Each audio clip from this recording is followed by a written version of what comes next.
जी अस्सलाम वालेकुम, my name is Mohammad Mubashar Javed और आज का जो हमारा टॉपिक है वो फेयरनेस क्रीम के हवाले से है। आया कि कौन सी ऐसी क्रीम्स है जो हम लोग यूज़ कर सकते हैं और कौन सी ऐसी क्रीम्स है जो हम लोग कतई यूज़ नहीं कर सकते। ठीक है जी, क्योंकि आजकल हर दूसरे पर्सन को एक कॉम्प्लेक्स सा हो गया कि अब मैं गोरा दिखूंगा तो ही मेरा काम होगा। लड़के को लड़की चाहिए, लड़की को लड़का चाहिए। ठीक है जी, बेरोजगार को नौकरी चाहिए। तो हर बंदे के कॉम्प्लेक्स है कि रंग मेरा गोरा ही होना चाहिए तो फिर ही कुछ ना कुछ काम होगा। सामने बंदे को तो कुछ समझते नहीं है, हालांकि इस तरह का कोई मसला नहीं है। एक ये नफसियाती सा मसला हो गया और इसकी कोई बुनियाद नहीं है। फिर भी हम लोग आज बात करते हैं कि कौन सी ऐसी क्रीम्स है जो हम यूज़ कतई नहीं कर सकते, क्योंकि आजकल जो क्रीम लगाने का एक शौक चढ़ा हुआ है हर पर्सन को। तो इसके पीछे दुकानदार क्या करते हैं, या जिस तरह पार्लर वाले हैं, हेयर ड्रेसर हैं, वो स्टीरॉइड्स के ऊपर लगा देते हैं कि हफ्ते में हफ्ता लगाओ और रंग गोरा हो जाएगा, 10 दिन लगाओ चिट्टे गोरे हो जाएंगे। चिट्टा गोरा तो इंसान हो जाता है, इसमें कोई शक नहीं है, मगर उसके फिर नुकसानात सामने आना शुरू हो जाते हैं। आज सबसे पहले मैं आपको बताता हूँ कौन सी ऐसी क्रीम्स है जो आपने यूज़ नहीं करनी, कौन सी ऐसे केमिकल हैं जो उसमें इस्तेमाल होते हैं जो हमारी स्किन के लिए हार्मफुल है, बहुत ज़्यादा हार्मफुल है। तो सबसे पहले ऐसी क्रीम जिनके अंदर स्टीरॉइड मौजूद है। ठीक है जी, स्टीरॉइड वाली क्रीम्स आपने कतई यूज़ नहीं करनी।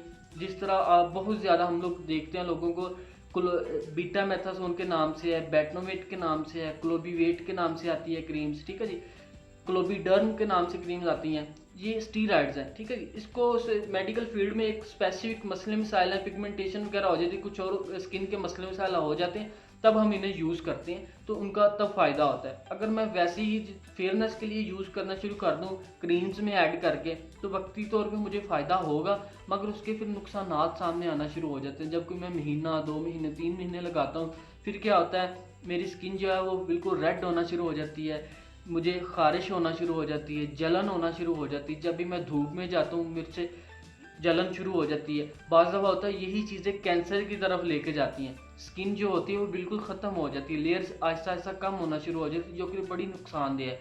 इसके अलावा रेटिनो ए के नाम से क्रीम आती है मार्केट में, वो भी बहुत लोग शौक से लगाते हैं, क्रीम्स में ऐड करके लगाते हैं।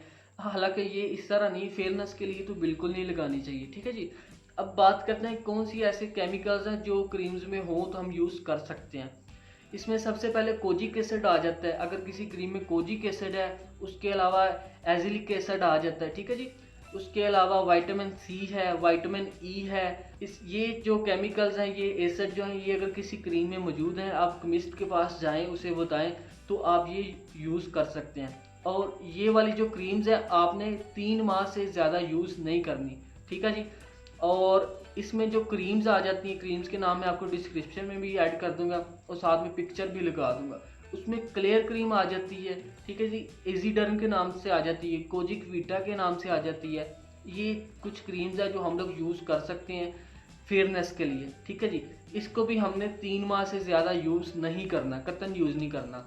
उसके बाद हमने इनको यूज़ कैसे करना है, ये सारी क्रीम्स है जो है हमने रात में यूज़ करनी है। ठीक है जी, जिस बंदे की स्किन जो ऑयली है, ठीक है जी, तो उस बंदे ने कोई सा भी फेस वॉश, अच्छा सा फेस वॉश यूज़ करना है, स्किन को ड्राई करके फिर अप्लाई करनी है। ठीक है, अगर किसी की स्किन ड्राई है तो उन्होंने क्या करना है, सिंपल वाटर से वॉश करके मुंह को, ठीक है जी, कोकोनट ऑयल वगैरह हल्का सा लगा के तो फिर क्रीम को यूज़ करना।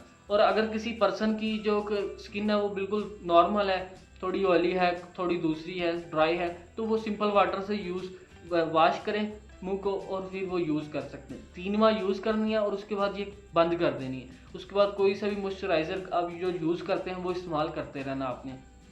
अब हम बात करते हैं जो कॉस्मेटिक की तरफ कुछ क्रीम्स आ जाती हैं, जिस तरह आजकल बहुत सी मार्केट में हम देखते हैं फायज़ा के नाम से, ठीक है जी, इसी तरह संदल के नाम से बहुत सी इस तरह की क्रीम्स हैं, वो एक ही पैकिंग की आती हैं। ये हमने कतई यूज़ नहीं करनी, क्योंकि इनमें कुछ ऐसे एसिड हैं जो स्किन के लिए बड़े हार्मफुल होते हैं और स्टीरॉइड ऐड होते हैं। अच्छा जी, अब कुछ चीज़ें, एक क्रीम आती हैं, कुछ बाहर से आती हैं, कुछ पाकिस्तान में भी मैन्युफैक्चरिंग होती हैं, थाईलैंड की कंपनी है, फ्रांस की हैं, उसमें ओले के नाम से आ जाती है क्रीम्स। ठीक है, वो बिल्कुल लोशन टाइप क्रीम्स होती हैं, वो हम लोग यूज़ कर सकते हैं, उनका फ़ायदा काफ़ी अच्छा होता है। ठीक है, हम लोग रात में के लिए भी यूज़ कर सकते हैं और सुबह के लिए भी कर सकते हैं। इसके अलावा पाउंड्स कंपनी है, उनकी भी कुछ अच्छी प्रोडक्ट हैं, ठीक है। इसी तरह एक मेडिकल फील्ड में इवनटोन सी के नाम से क्रीम आती है, वो फेयरनेस के लिए काफ़ी अच्छी है। उसमें कुछ ग्लूटाथियोन होता है और विटामिन सी होता है। इसको हम अगर यूज़ करते हैं रेगुलर, तो इससे एक तो हमारी जो दाग धब्बे होते हैं ये भी ठीक हो जाते हैं, और उसके अलावा कलर भी फेयर होना शुरू हो जाता है, ठीक है जी। तो इंशाल्लाह उम्मीद कर दूँ आपका ये जो डाउट है ये क्लियर हो गया होगा, ठीक है। अपना ख्याल रखें, वीडियो को लाइक और सब्सक्राइब लाजमी किया करें, और नेक्स्ट वीडियो में इंशाल्लाह हाजिर होते हैं। जज़ाकल्लाह खैर, अल्लाह हाफिज़।